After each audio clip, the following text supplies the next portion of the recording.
Bueno, pues bienvenidos todos a la primera sesión de este semestre de nuestro seminario.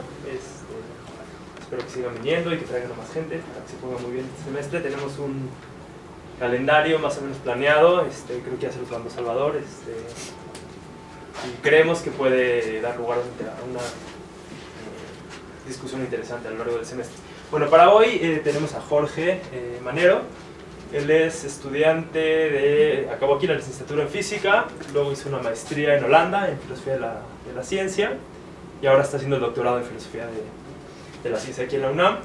Y su tesis tiene que ver con mecánica bohmiana y entonces le pedí que nos platique un poco sobre la teoría. ¿Tesis doctoral? Sí. Bueno, pues como bien dijo Elías, pues yo les voy a platicar acerca de la mecánica cuántica bohmiana. Y pues vamos a la siguiente diapositiva. Bueno, este va a ser el procedimiento que voy a seguir a lo largo de esta plática, y pues lo más importante que hay que mencionar por ahora es que les voy a introducir a la mecánica cuántica bohmiana a partir de una motivación. Esta motivación se deriva precisamente de lo que se llama el problema de la medición, que, como bien Elías ya nos introdujo a ello, pues plantea un problema no tanto de origen matemático, sino un problema de origen semántico. Me refiero a la relación entre las matemáticas y la física. Y bueno, en segunda instancia, pues les voy a comentar acerca de los antecedentes y algunas motivaciones que le sirvieron precisamente a David Bohm para formular su teoría, ¿no? Y ya después viene la formulación hamiltoniana, formulación minimalista, que son dos formulaciones que podemos encontrar en la misma teoría. Y después viene la equivalencia empírica, las propiedades bohmianas.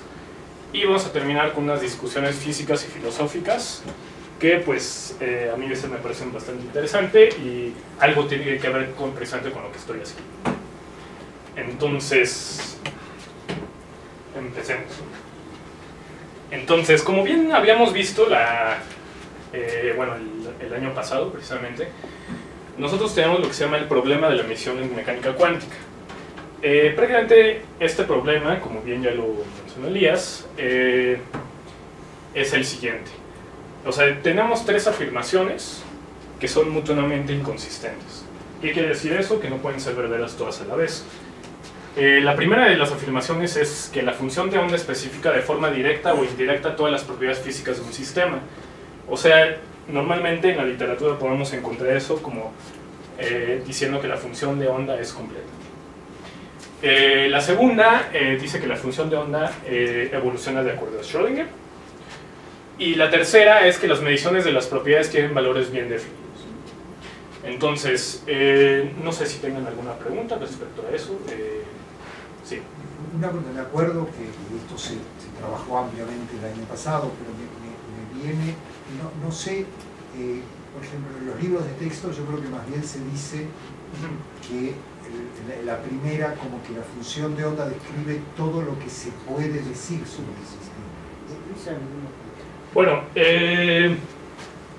eso ya implica, digamos, otro tipo de consideraciones, o sea, a mi parecer. Y bueno, al parecer así de muchos físicos y filósofos. O sea, aquí simplemente lo que estamos diciendo es que la función de onda como un elemento matemático especifica todas las propiedades que puede tener un sistema. Entonces, ¿qué quiere decir? Que si en un sistema, por ejemplo, un electrón, nosotros vamos a especificar con la función de onda el estado del sistema. O sea, el estado del sistema, ¿qué va a ser? Pues la función de onda. O sea, eso es lo único que está diciendo esta afirmación. No sé si... La interpretación no es el problema de la lectura. ¿Cómo? El problema es el de la lectura, que si es todas las propiedades que posee el sistema o todas las propiedades que son a las que se alcanza a escribir la función de onda. Sí, por eso. Y eso es precisamente lo que voy a intentar explicar más adelante. Y es precisamente lo que la interpretación Bohmiana hace, ¿no? O sea, lo que hace es decir, es que el estado físico no es solo la función de onda, sino está definida, digamos, por otras variables. Entonces, digamos que este problema surge de la mecánica cuántica estándar. Bueno, nosotros solo tenemos definida una función de onda y listo, ¿no? Entonces, precisamente la introducción de, bueno, la motivación del problema de la dimensión dio origen, digamos, a la mecánica cuántica. ¿Sí? Entonces, bueno. Yo tengo otra pregunta, perdón. Sí. ¿A qué se refiere con especificar de forma directa o indirecta? ¿Por qué la distinción? De forma directa o indirecta, híjole. Más adelante te voy a resolver el problema. Tengo otra pregunta. Sí. En las mediciones, cuando dices que tienen valores bien definidos, ¿no se considera ciertas incertidumbres como en las variables dinámicas? No. O sea, lo que aquí estamos diciendo es que nosotros vamos a medir, ¿no? Medimos, no sé, la posición o el momento de una partícula y obtenemos algo. O sea, y la idea es que la teoría nos pueda reproducir eso. Reproducir que tenemos efectivamente mediciones bien definidas. Eso es lo único que estoy considerando aquí. O sea, sería decir que cada vez que mido voy a obtener un resultado que puedo reconocer con unos números. Exactamente. Bueno, entonces, aquí tenemos este problema de la emisión. Perdón, Jorge, a ver, Sí. ya tuvimos esa discusión la vez pasada, ¿no? Y podríamos seguirla, pero nada más, a ver si esto aclara un poco para entender bien qué es lo que creo Motley tiene en mente cuando propone A. A ver, lo que voy a hacer es poner un ejemplo en mecánica clásica, a ver si esto ayuda. En mecánica clásica, por ejemplo, si nuestro sistema es un gas, una descripción completa es especificar las posiciones y velocidades de todas las partículas. Esa es la descripción completa.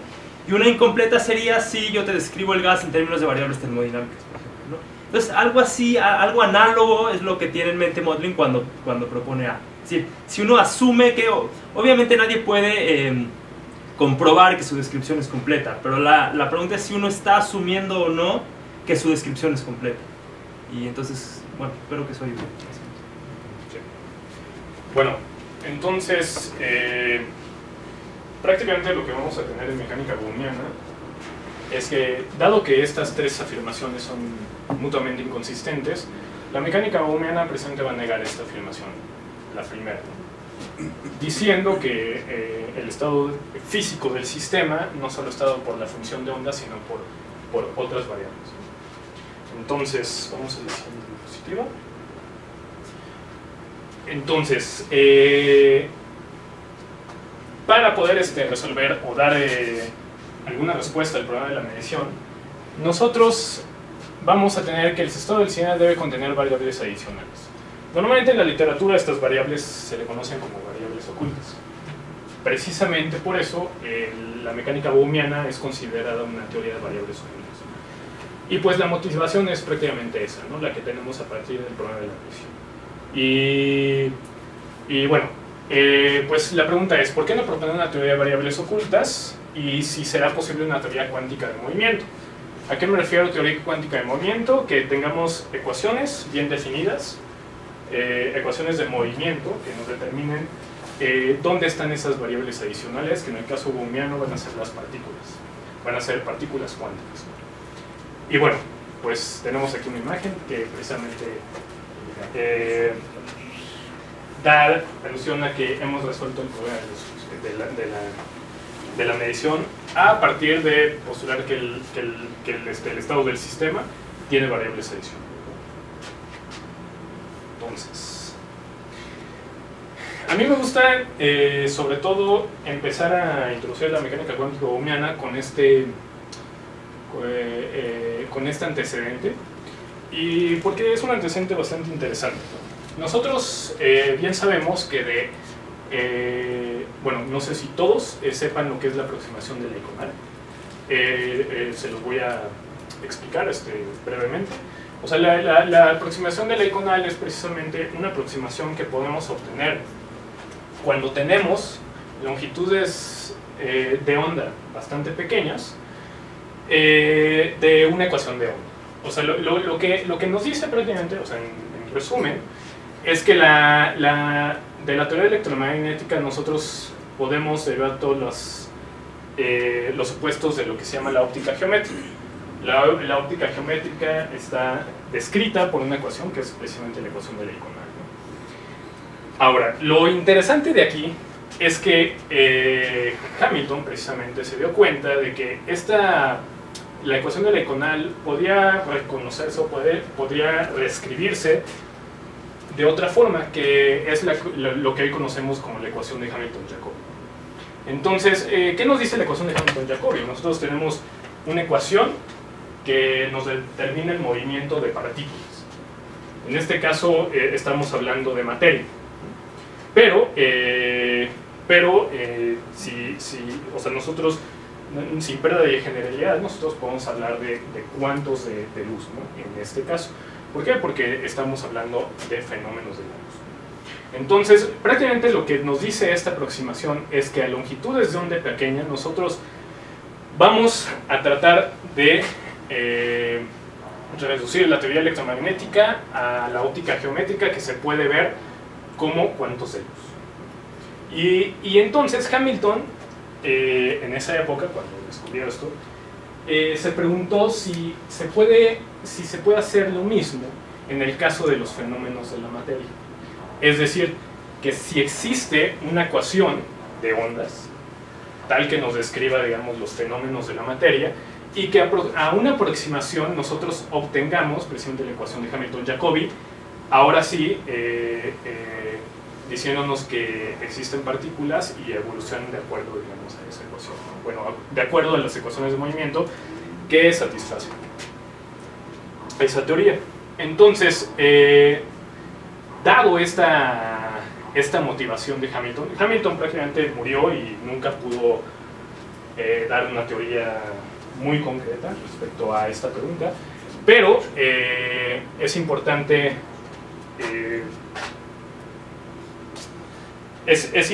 aclarar que años después, precisamente con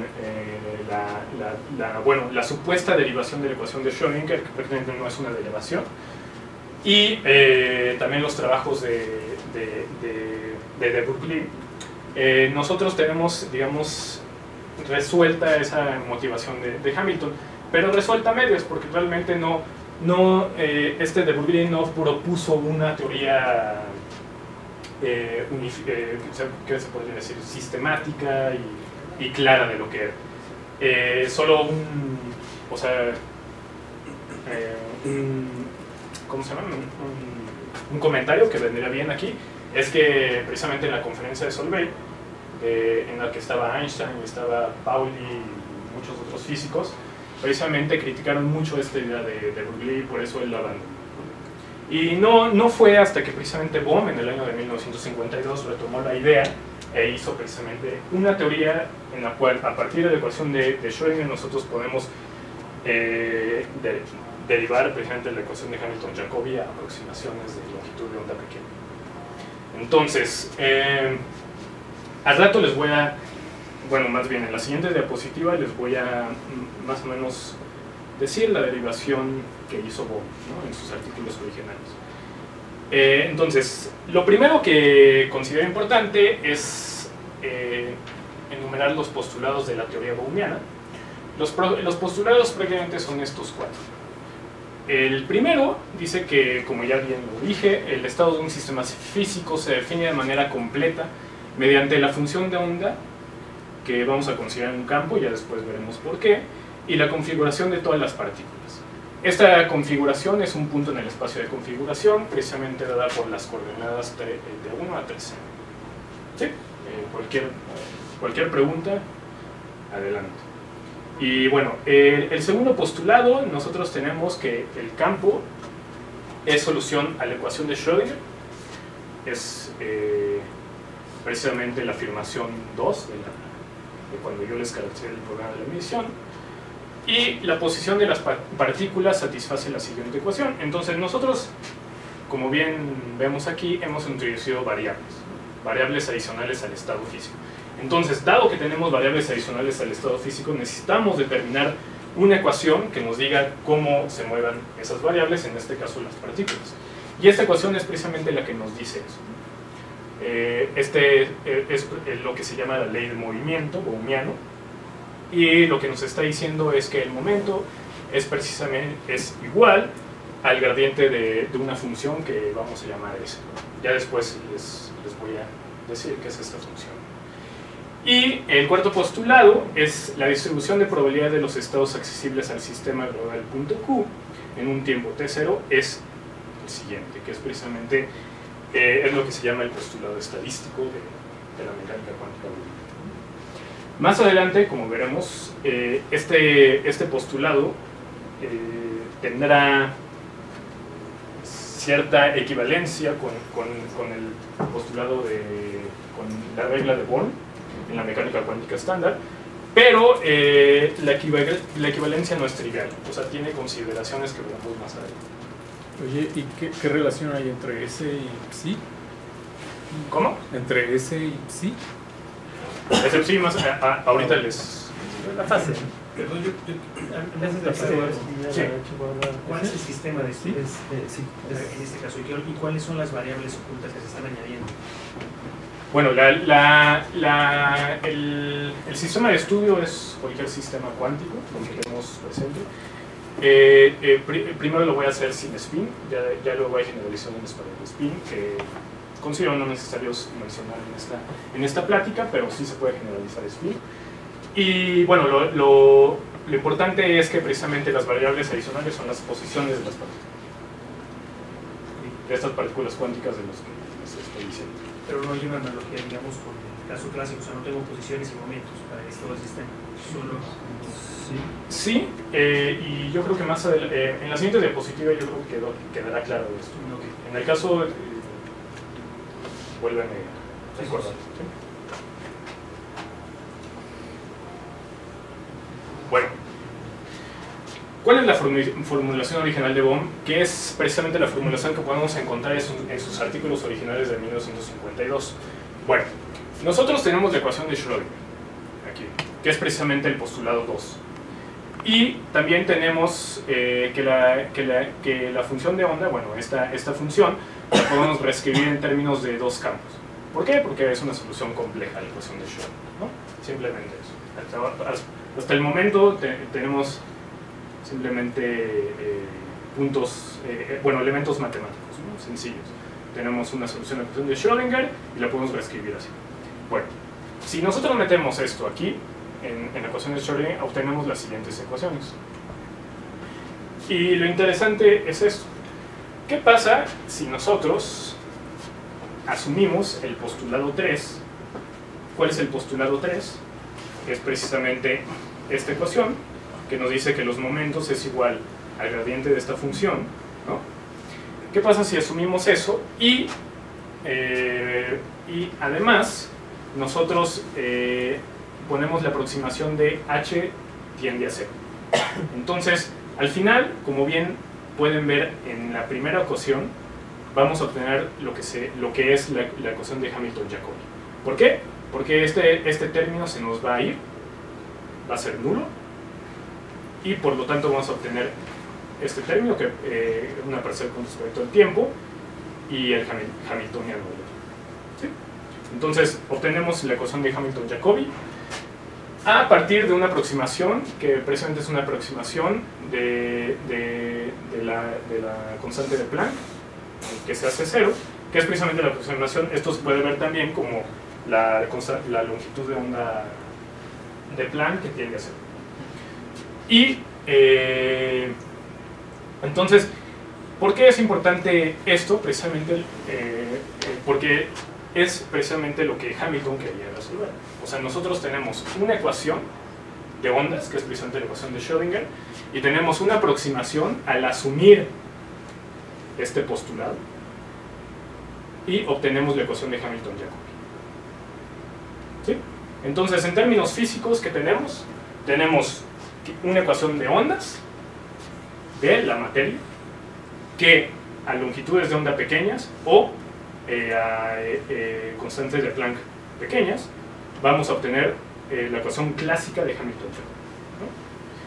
Y bueno, la pregunta Mira, Sí. es unas gamas y unas fritas. Ah, bueno, esto simplemente lo puse porque en la teoría de Hamilton-Jacobi nosotros tenemos que dar, digamos, unas constantes de movimiento. Estas constantes de movimiento precisamente se derivan de estas ecuaciones, pero nos sirven precisamente para dar una solución a un problema en específico. Y esas van a ser precisamente las condiciones iniciales del sistema. No necesariamente son las condiciones iniciales, van a ser funciones de las condiciones iniciales. Entonces prácticamente aquí tenemos un problema resuelto. O sea, ¿a qué me refiero? A que tenemos una ecuación diferencial y tenemos también sus ecuaciones, sus condiciones iniciales. ¿Sí? Empezaste de una, en relación de Schrödinger, y llegaste a dos. O sea, que en algún momento hubo un desacoplamiento por ahí. Parte real e imaginaria. Es la parte real imaginaria. Sí. Que la segunda te pregunto, ¿es una ecuación de continuidad? Sí, exactamente. En la siguiente diapositiva les voy a explicar esto. Ahora, la pregunta que se hizo Bohm es, ¿qué pasa si nosotros no hacemos la aproximación clásica? O sea, si nosotros dejamos este término. Entonces, como bien podemos ver aquí, si nosotros dejamos este término, entonces tenemos dos ecuaciones acopladas, ¿no? Y en el cual esta la podemos ver como una ecuación de Hamilton-Jacobi general, ¿no? ¿Por qué general? Precisamente porque este término, si ven, no depende de esta función, que es precisamente en la teoría de Hamilton-Jacobi es lo que es la función principal de Hamilton. Y como no depende, entonces lo podemos meter dentro del hamiltoniano y por ende, ¿cómo se llama? Podemos considerar esta ecuación todavía como una ecuación de Hamilton-Jacobi, pero más general, ¿no? Y esta ecuación, como bien pueden ver, es una ecuación de continuidad. Y en donde nosotros tenemos esta R, esta cantidad que se conserva. Precisamente en la siguiente diapositiva voy a mencionar qué significa esta R y qué significa esta S y bueno, qué significan estas dos ecuaciones acopladas.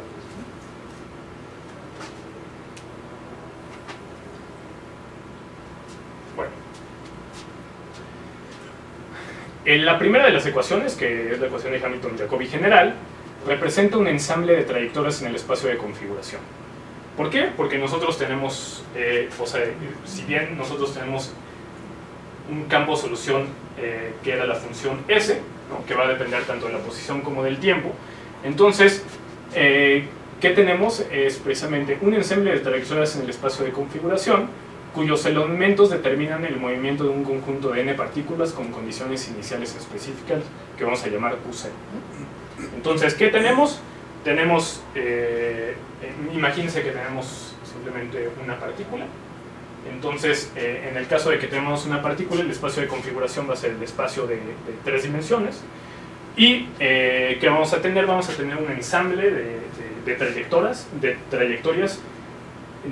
esta partícula, ¿no? Y este ensamble va precisamente a depender de las condiciones iniciales que vamos a tener. Entonces, dada una condición inicial, vamos a tener una trayectoria definida de la partícula. La segunda ecuación, precisamente, que es la ecuación que vimos, que se parece a una ecuación de continuidad, como sabemos que la ley de movimiento, que es precisamente el postulado 3 que hemos visto, es el campo vectorial que determina la evolución del sistema, entonces la segunda ecuación que nosotros vimos anteriormente corresponde a una ecuación de continuidad al identificar a R cuadrada con la densidad de elementos del ensamble, copias del sistema, en el espacio de configuración, ¿no? Entonces, así como tal cual lo podemos ver en mecánica clásica, nosotros de la ecuación de Hamilton-Jacobi, podemos, bueno, y no de la ecuación de Hamilton-Jacobi, de la teoría general clásica, nosotros podemos definir naturalmente una distribución de probabilidad, ¿no? Que esto ya lo veremos más adelante, pero precisamente esta distribución de probabilidad va a obedecer, digamos, una ecuación de continuidad. Y en este punto precisamente vamos a ver esa correspondencia entre esta distribución de probabilidad y esta función que hemos llamado R cuadrada, ¿sí? Entonces, del punto anterior se puede determinar una cantidad que llamamos R cuadrada, que es positiva, de manera única una vez que se tiene R cuadrada y S. ¿Por qué R cuadrada y S? Precisamente como habíamos definido en esta ecuación, nosotros simplemente tenemos que dar R y S para dar solución a esta. Bueno, la condición inicial de R y esta función para dar solución a esta ecuación. ¿Sí?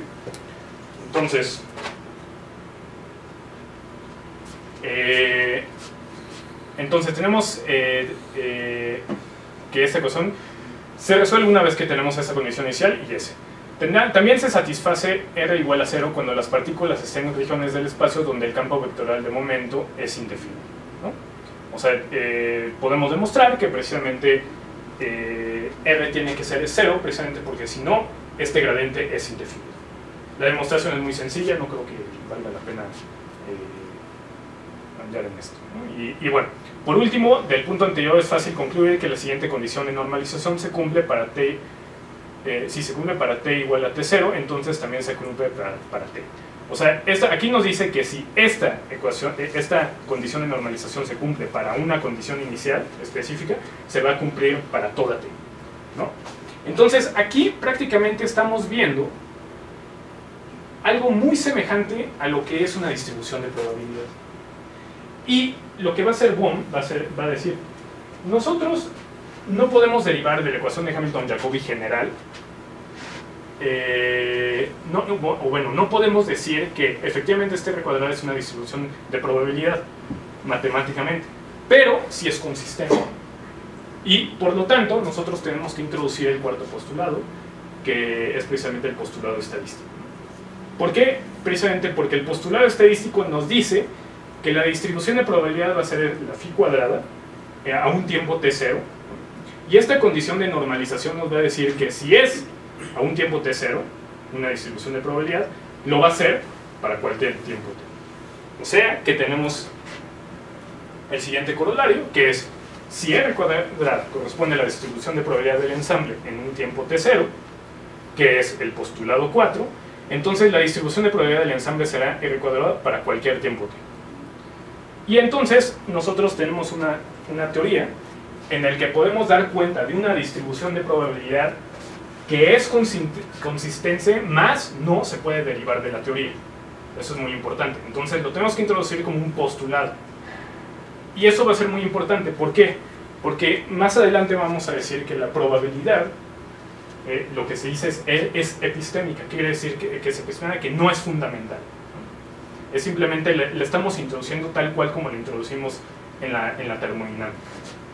O sea que nosotros podemos resolver ecuaciones de Newton para 10 a la 23 partículas, pero va a ser prácticamente imposible. Entonces lo único que hacemos es considerar cuestiones de estadísticas y por lo tanto introducimos esta distribución de probabilidad, pero como no es fundamental, vamos a llamarla que tiene un significado epistémico.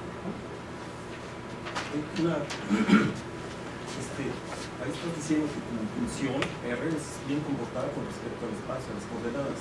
Sí. Y que esa normalización se satisface para cada T. Sin embargo, tú estás trabajando con una ecuación diferencial donde aparecen parciales con respecto de T. Entonces parece ser como si todavía requirieras imponer condiciones físicas aceptables para que tu función sea bien comportada con respecto a derivadas con respecto de T. Sí, o sea, a partir de la ecuación de Schrödinger ahí va una parcial con respecto de T, entonces físicamente falta meter esas condiciones para que tu función, al menos ahí de uno, sea bien comportada con respecto al cambio al tiempo. O sea, no es suficiente una normalización con respecto al espacio. No, pero precisamente nosotros estamos sugiriendo que es consistente. O sea, precisamente asumiendo precisamente el postulado estadístico y asumiendo, como dice usted, todas esas nociones de suavidad, etcétera, etcétera, nosotros podemos llegar a identificar esta R cuadrada con una distribución de probabilidad. Pero no se sigue de estas dos opciones. ¿Sí? Yo tengo otra pregunta. Sí. Sí, porque, bueno, o sea, en termodinámica lo que va a suceder es que yo voy a meter en el sentido epistémico la idea de probabilidades, al final de cuentas, porque se me resulta impracticable resolver las ecuaciones de movimiento newtonianas o newtonianas. Pero en este caso, ¿por qué estoy metiéndolo si ya tengo la descripción completa del sistema? O sea, ¿cuál es la razón por la cual yo necesito meter probabilidades si ya tengo la descripción completa? Bueno, eso lo vamos a ver precisamente por la equivalencia empírica que queremos que tenga con la mecánica cuántica estándar. Porque nosotros sabemos que la mecánica cuántica es exitosa, es prácticamente exitosa. Entonces nosotros de alguna manera queremos hacer una teoría que sea empíricamente equivalente a la mecánica cuántica estándar, pero de tal forma que nos resuelva el problema de la medición. Pero entonces, o sea, digamos, al meter eso, yo estoy ignorando ciertas variables, y entonces, ¿cuál es el sentido físico de esas variables que estoy ignorando en el momento que ya estoy comparando con el tipo? No, porque si ves, nosotros la equivalencia empírica es de acuerdo, digamos, a los, ¿cómo se llama? A nivel de estadístico, ¿sí? Pero a un nivel así ya más de un sistema individual sí tenemos partículas. Otra, que es precisamente lo que pasa en termodinámica, ¿no? O sea, bueno, en mecánica estadística, ¿no? O sea, nosotros tenemos partículas, y a partir de esas partículas, de asumir que tenemos partículas, nosotros podemos hacer una descripción estadística. A ver, no me quiero adelantar, pero puedo tratar de ayudar. Lo que pasa es que la mecánica de Ohm lo que propone es que de hecho los sistemas físicos se describen por medio de las posiciones de las partículas y la función de onda, pero resulta, por la estructura de la teoría, que a lo mejor lo vamos a ver, que a pesar de que las partículas tienen posiciones bien definidas, hay situaciones en las que no tenemos acceso empírico a esas posiciones. Entonces, las partículas están ahí, tienen posiciones bien definidas, pero cuando tú intentas medirlas, algo pasa que a final de cuentas no terminas con más información de la que tenías originalmente. Entonces es por eso que entra esta probabilidad como epistémica, ¿no? Entonces, a pesar de que en principio uno podría conocer absolutamente todo y no tener que hablar de probabilidades, resulta que en la práctica hay que hacerlo. Bueno, es más que en la práctica, o sea, es una limitante en principio por la teoría. O sea, si Dios te dice cuáles son las posiciones, ya acabaste. El hecho es que si tú quieres ir a hacer un experimento y descubrir esas posiciones, no vas a poder. Okay. Pero ese ya es un ensamble, ¿no? Entonces hay una componente ya estadística desde ahí, ¿no? No, pero una cosa es que nosotros tenemos ecuaciones diferenciales que nos dicen cómo se mueven nuestras partículas, y otra cosa es que a partir de ellas nosotros podamos hacer una descripción estadística. No digo, pero ahí pusiste en la siguiente lámina que ese ya era un ensamble de trayectorias, ¿no? Lo podemos interpretar como un ensamble. Entonces no es. No, sí. O sea, Sí es. a partir de esta interpretación. O sea, la ecuación tal cual es matemática, ¿no? Y tenemos que darle una interpretación. No, pero la interpretación me da es que en realidad no es un ensamble. O sea, en realidad, si tienes un sistema de n partículas, las partículas cada una tiene una posición perfectamente bien definida, y si tú supieras cuál es, no tienes que hablar de ensambles ni de probabilidades. Pero él dijo que era una partícula en otra lámina y que ese era el ensamble de todas las trayectorias posibles. Sí, digo, entonces, si tú supieras todas las posiciones, no tienes que hablar de ensambles. Pero como no las conoces, lo mejor que puedes hablar es de ensambles, sabiendo que de todos esos hay uno que es el que realmente representa el mundo, pero como no lo conoces, lo mejor que puedes hacer es trabajar con ensambles y promedios y hacer predicciones en ese sentido, igual que hacemos con un gas en termodinámico. Sí, mira. También, ¿no? También usamos el ensamble. Pero en un sentido distinto, me parece. O sea, con un mecánico, o sea, si tú tienes una interpretación de ensambles de la mecánica cuántica estándar, me parece que estás haciendo algo distinto. O sea, lo que estás diciendo es, yo tengo una ecuación que no me describe un sistema particular, sino que solamente me describe cómo se comportan ensambles. Entonces, cuando yo vaya y haga un experimento en 1000 copias del mismo sistema, los números que encuentre los voy a poder predecir con mi ecuación de Schrödinger y tal. Pero no es de que bueno, no sé si tiene mucho... Sí, o sea, aquí tenemos una ecuación de movimiento que precisamente nos determina dónde están las partículas en un determinado tiempo. Quizás si sigue te vamos a ir entendiendo más a medida que nos cuente más cómo va esto.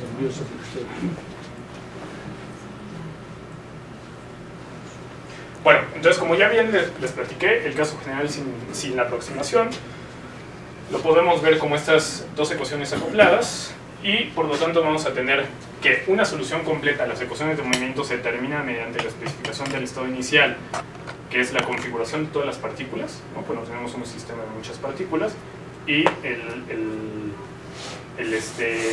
la función de onda inicial. Una vez que se conocen el estado del sistema en un tiempo t0, las ecuaciones de evolución determinan un solo estado para cualquier tiempo t, ¿no? Entonces prácticamente tenemos una teoría determinista que nos dice, si nosotros tenemos el estado que está definido por la configuración de todas las partículas y la función de onda inicial, nosotros vamos a tener este estado para todo. ¿Sí? Bueno. Lo interesante precisamente que vio Bohm al momento de no considerar la aproximación es este término. Precisamente, ¿por qué este término? Porque es el único término que difiere de la cuestión clásica. Este término le denominó potencial cuántico. ¿Por qué potencial cuántico? Precisamente porque es un potencial que se adhiere, digamos, al potencial clásico. Entonces, lo que nos está diciendo, bueno, estas dos ecuaciones pueden derivar en una ecuación análoga de Newton, y lo que nos estaría diciendo es que nosotros tenemos una fuerza clásica, dada por, que viene precisamente de este potencial clásico, y una fuerza cuántica que viene de este potencial cuántico, ¿no? Más adelante les voy a mostrar una ilustración precisamente para que vean, para que se den una idea de cómo es esta noción de fuerza, de fuerza generalizada que podemos ver en la mecánica cuántica. Entonces, como bien nosotros hemos visto, hemos considerado partículas junto con la función de onda, y nosotros tenemos ecuaciones que nos determinan la posición de todas esas partículas en un tiempo t, ¿no? Entonces, dado ese conocimiento que tenemos, entonces nosotros vamos a tener una descripción de partículas, ¿no? En el tiempo, y esas partículas se van a mover de acuerdo a estos potenciales. O sea, si tenemos un potencial clásico se van a mover de una manera, si tenemos un potencial cuántico de otra. Ajá. Sí, entonces eso es la ecuación de movimiento para cada partícula. No, bueno, aquí tenemos la configuración de todas las partículas. Pero digo, para cada miembro de esa. Sí. Y sin embargo, la R, tú nos dijiste que tiene carácter epistémico. ¿Cómo es que una cantidad que tiene carácter epistémico de repente aparece en una fuerza que actúa sobre cada partícula? No, porque yo no les dije, yo simplemente identifiqué a R cuadrada como una distribución de probabilidad. ¿Sí? Pero lo interesante es que en el caso de la clásica, como esto se va, entonces estas dos ecuaciones se desacoplan y tenemos el caso clásico. En el caso cuántico, efectivamente, esta R va a estar acoplada con esta ecuación, y por lo tanto sí va a estar involucrada en el movimiento. Exactamente. Pero entonces tiene dos interpretaciones. Una, que es precisamente, o sea, la R cuadrada como tal, la podemos ver como una distribución de probabilidad que es epistémica. Y por otro lado la podemos ver como una función que precisamente depende de estas dos ecuaciones, ¿no? O sea que, bueno, que está acoplado. Y que precisamente el potencial cuántico va a depender de esta función. O sea, lo que estoy haciendo es, dado esta R, nosotros estamos identificando dos interpretaciones. Una es una interpretación de acuerdo a una distribución de probabilidad, y otra una interpretación más fundamental que tiene que ver con el movimiento. ¿Sí? Una vez que hemos identificado con una distribución de probabilidad, entonces nosotros podemos decir que es la probabilidad de ese sistema. Pero una manera un poco más limpia de ponerlo, pero como lo pondría Mumiano, es que R es un campo físico, no es epistémico. R es un campo físico. Sí. Pero resulta que tiene una conexión con algo epistémico. O sea, resulta además que no conocemos las condiciones iniciales de las partículas, pero lo único que sabemos es que están distribuidas como R. Entonces, R es un campo físico, pero además está relacionado con el conocimiento que tenemos sobre la condición inicial del sistema. Y por la ecuación de continuidad, no es la condición inicial, es la condición en todo momento. Entonces, R por un lado es un campo físico y por otro lado determina cuál es lo que nosotros pensamos que es la posición, digamos, está relacionado con la distribución de probabilidad que asociamos con la posición del sistema. Sí, o sea, por eso dije al principio que nosotros podemos, o sea, de ahí no, o sea, de estas ecuaciones no se deriva esta interpretación de distribución de probabilidad. O sea, no podemos derivar que eso es efectivamente una distribución de probabilidad. La podemos interpretar dado que es consistente. ¿Sí? Pero esas ecuaciones obligan a considerar a la R como una cantidad ontológica, una cantidad que tiene efecto físico. Tiene un efecto físico. Entonces no es... Escribiendo las ecuaciones así sí, pero no sé si lo vas a llegar. Hay otras maneras de escribir la mecánica de Bohm donde no aparece R. Bueno, donde podrías no considerar a R como un campo físico. Aquí parece que sí, aquí sería difícil. Con esta formulación sería difícil decir que R no es físico. Por otra parte, también es un hecho que la R tiene un origen cinético, no es un potencial, es un término cinético ese. Sí, es un término cinético. Entonces, asimilarlo a un potencial es posiblemente porque quiso Bohm, pero no es estrictamente correcto. Sí, es cinético. O sea, el problema es que precisamente este término solo depende de R, no depende de eso. Claro, sí, depende de la P cuadrada. Y la ¿Qué S. sería la P cuadrada? La P cuadrada depende de R. Luis, pero la ecuación de onda radial, uno toma el término cinético centrífugo y lo asocia con un potencial centrífugo. Entonces, también es como un juego. O sea, nosotros tomamos la parte cinética que viene de las otras variables, separamos la ecuación y en la parte radial nos queda un término que vemos como un potencial y que tiene un origen en la energía cinética. Sí, pero eso no lo tomas como una parte interpretativa realmente en caso de... Es una correlación de partículas cinéticas. Se puede ver como potencial. Sí, o sea, se puede ver como... Sí, efectivamente. Este potencial no lo podemos ver como un potencial clásico. Esa es la conclusión. Una correlación dinámica. Es otro tipo de potencial, pero... o sea, al no ser clásico, pues no lo podemos ver como potencial clásico. Pero si defines un potencial, ¿no tienes que definir una fuerza? No, ¿Fuerza conservativa? No, pero Si hay un potencial, entonces debería existir una fuerza conservativa, ¿no? no. Y, bueno... No, o sea, en cuántica no existen las fuerzas, existen las interacciones. Es a nivel clásico cuando metes las fuerzas. Pero uno puede escribir una segunda ley de Newton generalizada donde vas a tener un gradiente de ese potencial y lo puedes interpretar como una fuerza cuántica. Tal cual, haces la derivación tal cual como en Hamilton-Jacobi clásica, de Hamilton-Jacobi clásica a ecuación de Newton, es lo mismo. Perdón, yo ya me confundí. Entonces, ¿R es física o no? O sea, dicen que sí, pero Sí. no, pero sí. Entonces, yo no sé, realmente... cuántico. ¿Los fundamentos S y R, las dos?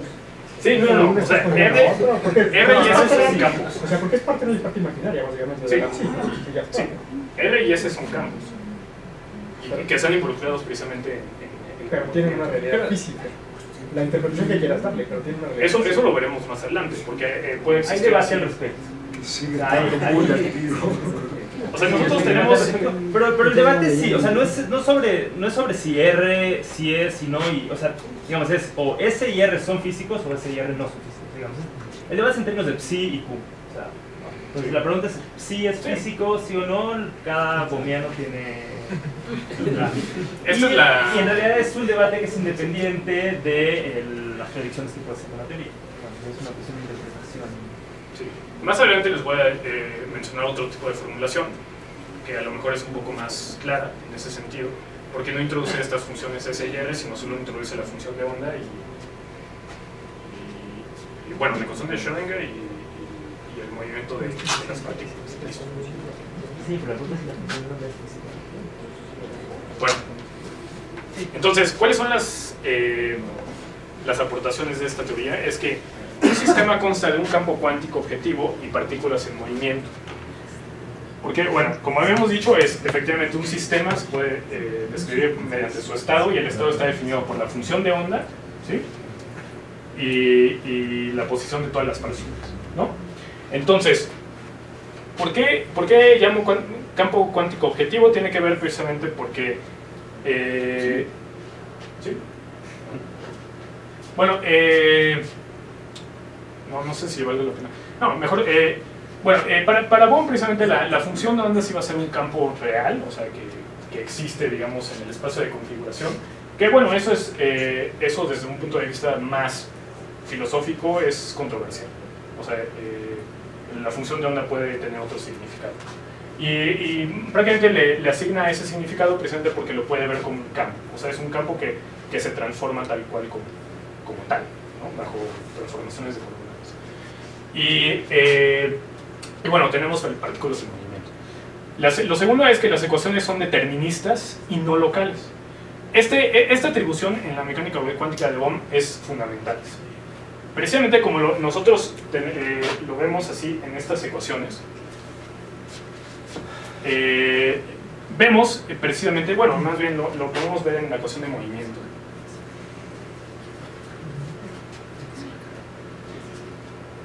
Esta ecuación de movimiento lo que nos dice es que la posición de la velocidad de la partícula I, ¿sí?, va a depender precisamente de este gradiente que depende de la posición de todas las partículas.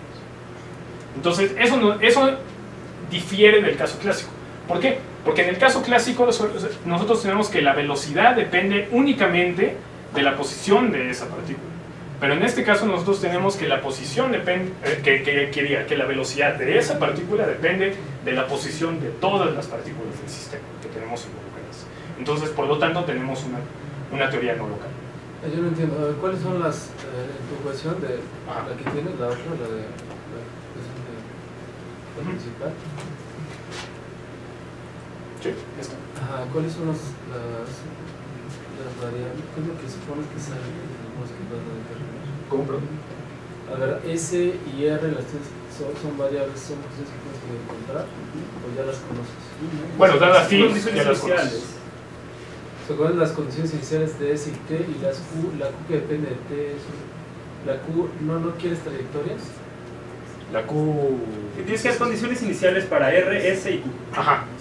R, S y Q, pero o sea, Q son las posiciones de las partículas y quieres que determinen ciertas trayectorias, ¿no? Sí, sí. Entonces, si tú Q conoces... de T también quieres saberlo. Sí. ¿Cuánto vale Q de T? Sí, y esa es la ecuación, bueno, ahí es la 9.7. O sea, quieres saber de esas ecuaciones que tienes, quieres determinar cuánto vale S de T para todo tiempo, R de T para todo tiempo. Y con 9.7 conoces cuánto vale y con 9.7 Q de T. Q de T.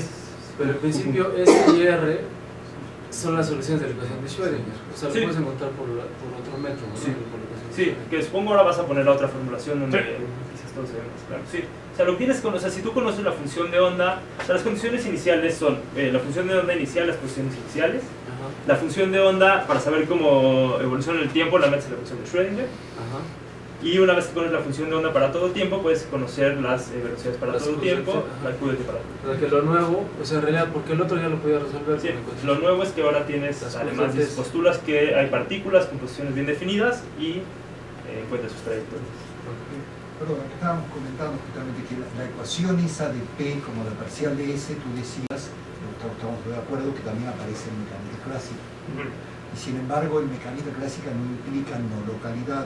¿Por qué aquí sí implica no localidad? O sea, de que... Que PI es la parcial de S respecto de X. No, porque de alguna manera nosotros podemos... La S la podemos... O sea, eso tiene que ver precisamente con la factorización de... O sea, visto desde el punto de vista de la función de onda, nosotros rescatamos localidad cuando tenemos que la función de onda se puede factorizar en las funciones de onda de todas las partículas. En el caso clásico, si esa condición la trasladas a precisamente la función S, lo que nos está indicando es que en el caso clásico sí se puede llevar esa factorización. Y en el caso cuántico, lo que quiere decir es que no todas las veces, no siempre se lleva eso. entonces estás asumiendo que, bueno, la gran mayoría de los casos que no son factorizables, entonces vas a tener no local.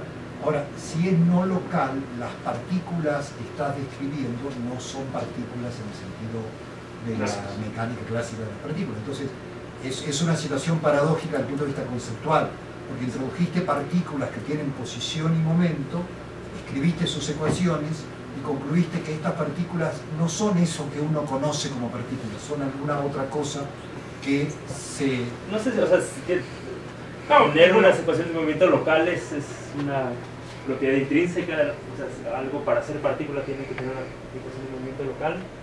No, bueno, pero el concepto se supone que cada partícula solamente es afectada por su entorno. Bueno, no, la pregunta es, ¿eso es parte de la mecánica clásica o de la definición de partícula?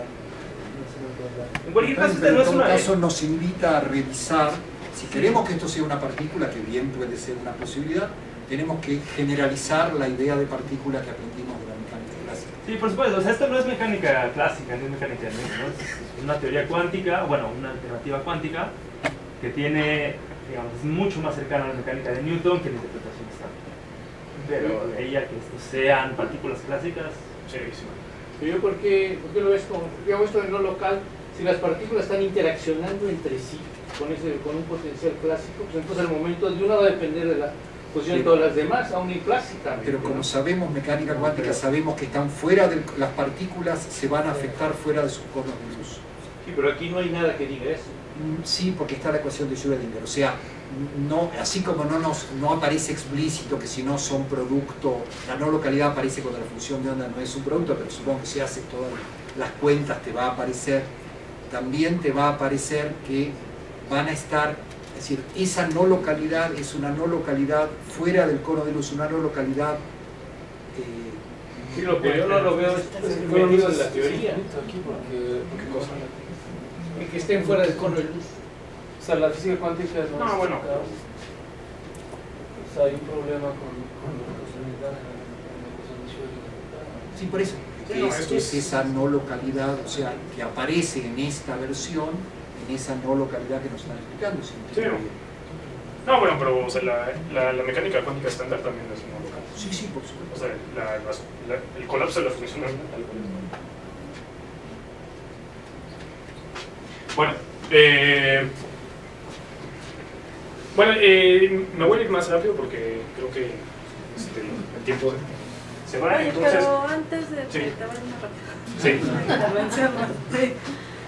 Cuando dices que el sistema ahora está compuesto de un campo objetivo y de partículas, ¿eso lo tomamos como hipótesis o como conclusión? No. No sé qué te lo dices.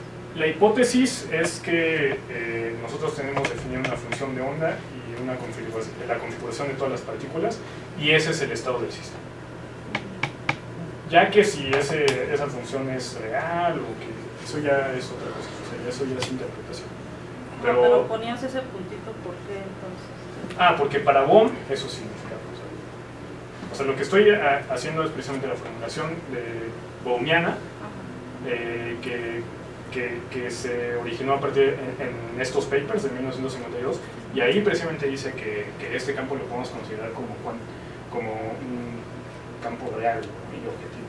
Pero lo dice dando alguna justificación. Sí, la justificación es la que te dije, que precisamente podemos demostrar que se puede transformar como un campo real, definición matemática de campo real, al momento de dar una transformación de coordenadas obtenemos el mismo campo, y por lo tanto se puede ver como un campo análogo al campo electromagnético. Entonces, ese es como su criterio. Pero entonces, es un criterio totalmente que puede ser revisado, y de hecho sí ha sido revisado y es controversial. Pero sería decir que entonces en la teoría estás viendo una variable y la estás analizando, y porque se transforma de cierta manera, estás diciendo ya que es real, pero nada más porque lo deduces de la teoría. Sí, él está inventando una teoría nueva, ¿no? Y está postulando que... Por eso preguntaba si era postulado o era conclusión. No, es postulado. ¿No creen que es porque aparece un potencial creo que le llaman potencial cuántico. O sea, cuando metes un potencial cuántico, bueno, yo entiendo que el potencial, cuando existe un potencial, tienes que tener una fuerza conservativa. Entonces el sistema, tienes tu sistema, o sea... Sí, le estás viendo como una fuerza, entonces las fuerzas prácticamente bajo transformaciones de coordenadas tienen que ser las mismas. Como esa fuerza depende del potencial cuántico y ese potencial cuántico depende de R, entonces, y esa R es el valor absoluto de phi, entonces por lo tanto de ahí tenemos que, bajo una transformación de coordenadas, el valor absoluto de phi es el mismo.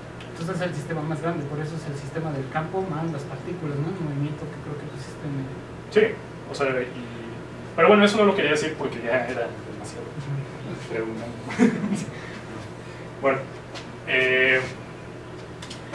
Bueno, ahora, esta expresión de la formulación, que se llama formulación minimalista porque es más fácil. Nosotros tenemos simplemente dos ecuaciones. Es una ecuación de movimiento de las partículas, ¿no? Esta representa la velocidad de cada partícula, que va a depender de la función de onda, ¿no? Y tenemos la ecuación de Schrödinger. Esta teoría fue desarrollada ya 30 años después de Bohm.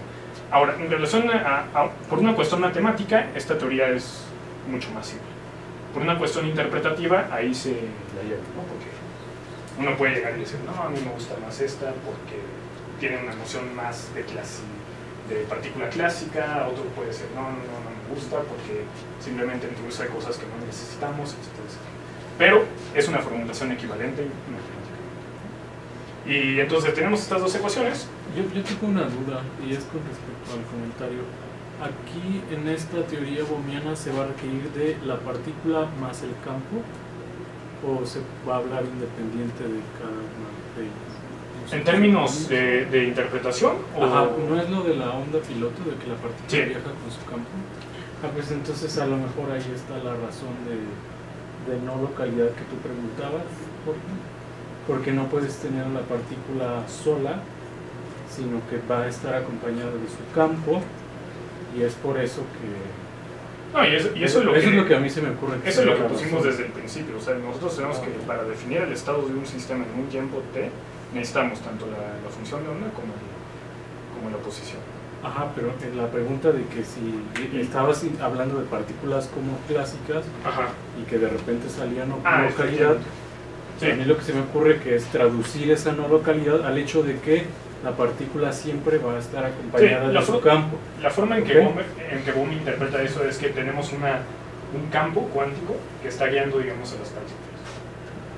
Y este campo cuántico no lo podemos ver como un campo electromagnético, análogo a la clásica, precisamente porque lo contrario no ocurre. O sea, no es un campo que tenga, digamos, fuentes, como ocurre, digamos, pero además no puede ser no local, porque es como no es relativista, la velocidad es infinita. En este caso, la ecuación de Schrödinger, si estuvieras en otra ecuación, por aquí de alguna manera, puede ser otra cosa, pero aquí de entrada estamos suponiendo que no es relatividad. O sea, la velocidad es infinita. Sí, o sea, es una relatividad.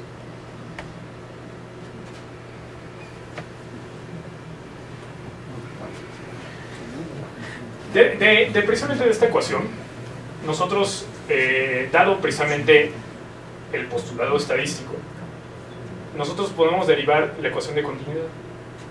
Entonces, de esta manera lo vemos como mucho más claro. O sea que a partir de la ecuación de Schrödinger y dado el postulado estadístico, que es de los postulados que tenemos, digamos, al principio, entonces nosotros podemos derivar la ecuación de continuidad.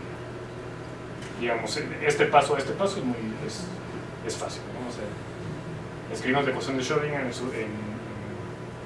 su parte real e imaginaria, y de acuerdo con esto tenemos esto. Entonces, en conclusión, nosotros tenemos una teoría determinista. ¿Por qué? Porque nos está diciendo cómo se mueven las partículas a un tiempo determinado. Estas ecuaciones se van a poder solucionar dando precisamente la condición inicial, que va a ser la condición inicial, o sea, la función de una inicial, y precisamente la configuración inicial de todas las partículas.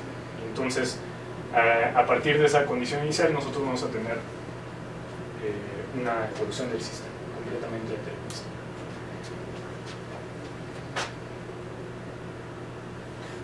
Aquí, este ejemplo es muy padre precisamente porque, bueno, es el típico ejemplo del experimento de la doble rendija. Entonces, como bien podemos ver, si nosotros introducimos estas partículas se van a ver así. ¿Y por qué nosotros vamos a tener resultados equivalentes a la mecánica cuántica estándar? Precisamente porque, como vemos, en esta parte en esta región, ¿no?, vamos a tener, digamos, un pico, y luego vamos a tener picos cada vez más suaves. Entonces vamos a tener, digamos, las predicciones de la mecánica cuántica introduciendo partículas. Entonces, lo que Bohm diría, en este caso, introduciendo su formulación del potencial cuántico, etcétera, etcétera, es que efectivamente hay fuerzas que nos están desviando las partículas de esta manera. Las fuerzas son las del potencial cuántico. Exactamente. La versión minimalista es reducción en el tiempo. Sí. Sí. Solo que sí. O sea, es determinista, le podemos poner menos t.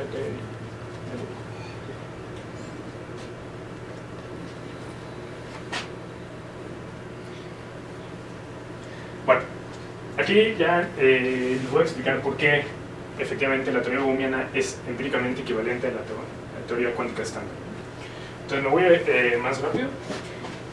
Nosotros, en cualquier medición, tenemos el estado del sistema que queremos medir más el estado del instrumento de medición, ¿no? Al momento de que, o sea, la medición es un proceso, ¿no? Es una interacción, y a partir, después de esa interacción nosotros obtenemos otro estado. Entonces, por lo tanto, lo que nosotros estamos midiendo, ¿no?, o observando... Perdón, me perdí. ¿Qué es AJ y qué son R0? ¿Qué es qué? Son los estados del sistema. Ajá. Y el estado del aparato de medición. Ok. Entonces, ¿Y AJ involucra la posición de las partículas y la función de onda? ¿Es como no, este es como una manipulación, como un caso clásico. Ok. O sea, ¿qué es una medición? Esto, ¿no? O sea, nosotros tenemos un estado del sistema, un estado del aparato de medición, y una interacción, y entonces lo único que vemos es el movimiento de una perilla, que es precisamente por esta función. Y bueno, ahora me voy al lado cuántico. En el lado cuántico, como bien sabemos, nosotros tenemos que un sistema evoluciona de acuerdo a Schrödinger. Este es el operador, ¿no?, de evolución de Schrödinger. Entonces, nosotros vamos a tener precisamente en mecánica cuántica estándar que el estado del sistema es la función de onda. Entonces, nosotros tenemos la función de onda del estado del sistema, y nosotros tenemos el estado del aparato de medición. Estos son estados iniciales, ¿sí? Al momento de llevar, digamos, de introducir este operador, que es precisamente el operador de evolución, nosotros obtenemos una superposición, ¿sí? Simplemente nosotros expandimos, digamos, de acuerdo a las bases, y obtenemos una superposición. Y es precisamente el problema de la medición del cual hemos hablado. O sea, de que al final tenemos una superposición de estados y no podemos decir cuál de ellos es el privilegiado.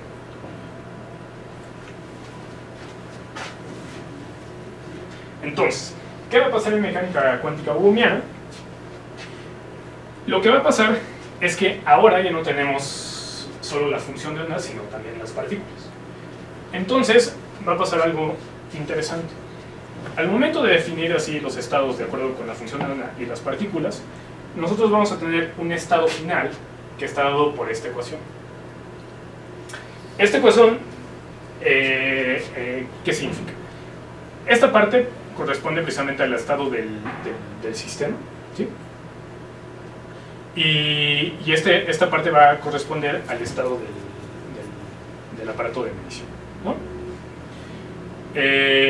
Ahora, la pregunta es, ¿cuál de todos los paquetes phi n cuyos soportes son disjuntos es el privilegiado? ¿A qué me refiero con esto? Si nosotros esperamos a un tiempo más largo, o sea, cuando t es igual a t en mayúscula en este caso, nosotros vamos a tener que esta función de onda va a tener soportes disjuntos, ¿sí? Estos soportes disjuntos, ¿qué quiere decir? Que macroscópicamente se van a ver como estados distintos, aunque nosotros tengamos una superposición, ¿sí? Entonces, el problema de la medición se puede ver de esta forma. O sea, nosotros tenemos cuál de los estados phi n cuyos soportes son disjuntos es el privilegiado. ¿Por qué? Porque después, si nos esperamos un tiempo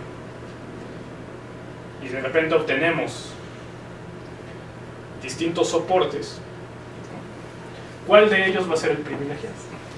Que es efectivamente lo que les había explicado de la superposición. Cuando tenemos una superposición, ¿cuál es el privilegiado?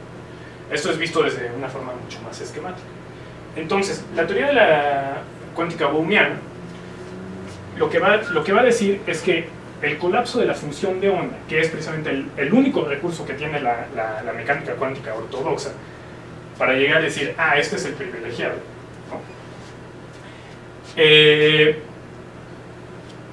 Lo que va a decir la mecánica cuántica bohmiana respecto a esto es que las partículas se mueven como si el campo cuántico del objeto sufriese una transición, aunque de hecho esta transición no se produce. ¿Por qué? Bueno, en mecánica cuántica bohmiana nosotros vamos a introducir lo que se llama la función de onda efectiva. ¿Por qué nosotros vamos a introducir esta función de onda? Porque al final nosotros lo que vamos a llegar es a identificar que la función de onda de la que hablamos en mecánica cuántica estándar es equivalente a esta función de onda efectiva, más no es la función de onda total. La función de onda total es como bien habíamos visto, es una función que depende es la función de todas las partículas del sistema. Y si imaginamos el universo, tenemos todas las partículas del sistema del universo.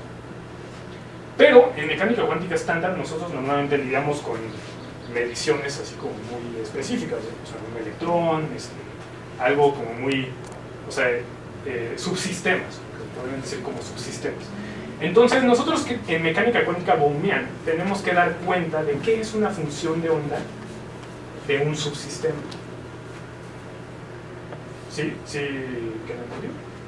Entonces, esta función de onda del subsistema va a ser lo que se llama la función de onda efectiva, que está dado precisamente por estas dos ecuaciones. Lo único que nos dice es que efectivamente la función de onda total de, por ejemplo, un sistema que está dado por una partícula con posición X, y un aparato de medición que imagínense que está dado simplemente por una partícula que tiene posición Y, ¿no? Va a ser igual a dos funciones, al producto de dos funciones.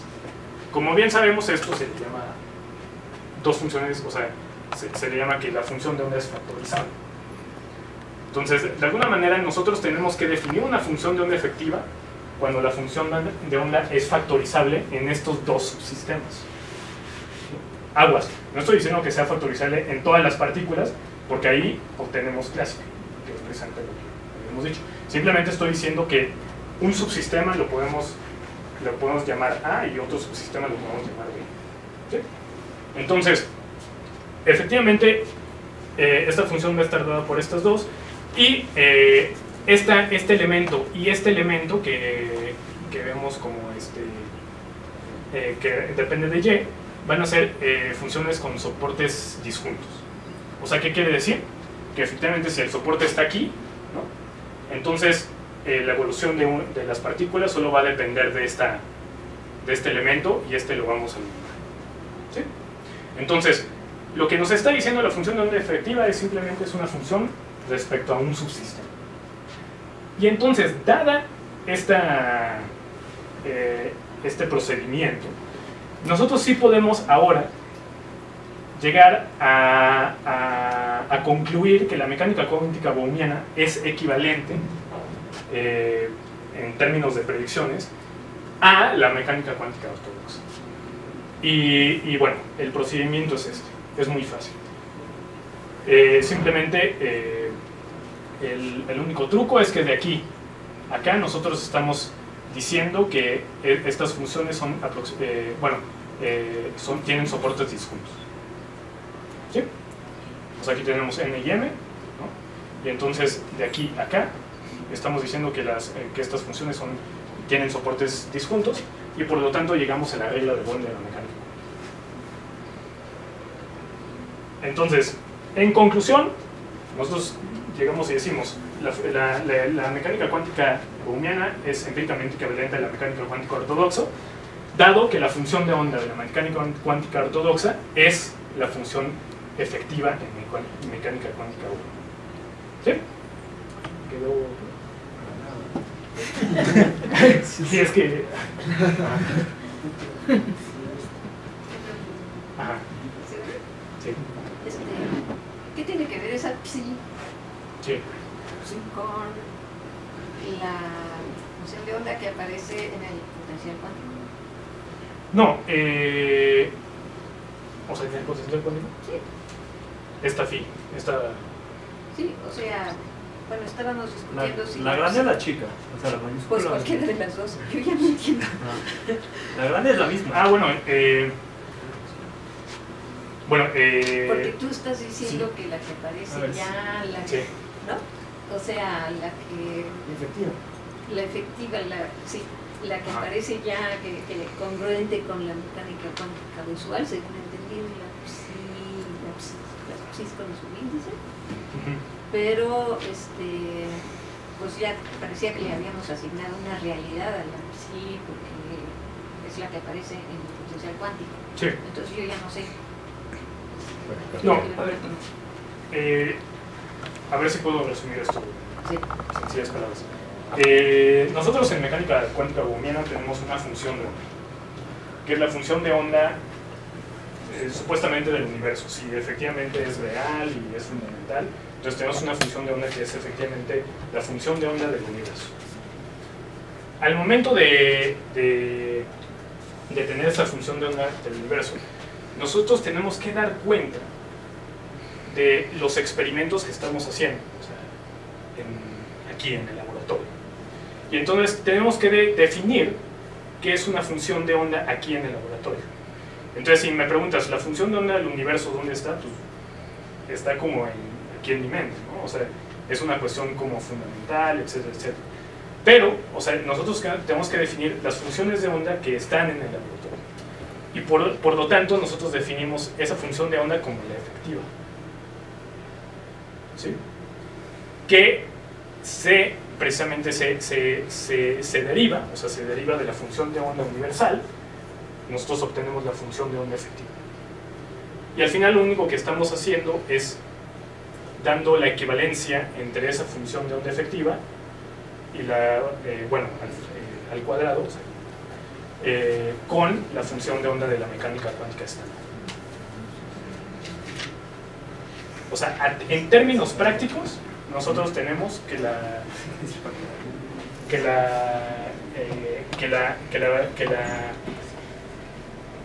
equivalencia empírica entre estas dos teorías, que es la mecánica cuántica bohmiana y la mecánica cuántica estándar. No sé si me... Sí. ¿Y a dónde quedó la función R? Aquí en el humanismo. Es psi cuadrado. R es phi cuadrado. Acuérdense que R y S simplemente es, o sea, lo pusimos en términos, o sea, el phi lo pusimos en términos de R y S. Pero cuando resuelven la ecuación para las dos rendijas, ¿cuál es el universo? O sea, que quizás vamos a necesitar, no sé si es posible, yo pediría otra sesión porque veo que estás presionado por el tiempo.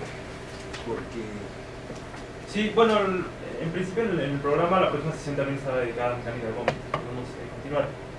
Pero si quieres, bueno. Por ejemplo, en el experimento de las dos rendijas, tú tienes una partícula y una superficie con dos aberturas. ¿Cuál es tu universo?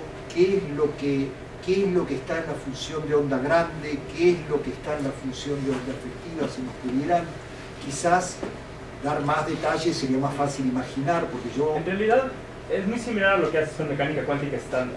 O sea, en mecánica cuántica estándar, en principio, las rendijas, tú también podrías escribir la función de onda bueno, de la barrera y digamos, de todo en tu sistema, ¿no? Pero tú dices, o sea, tú modelas parte de tu sistema como un potencial externo.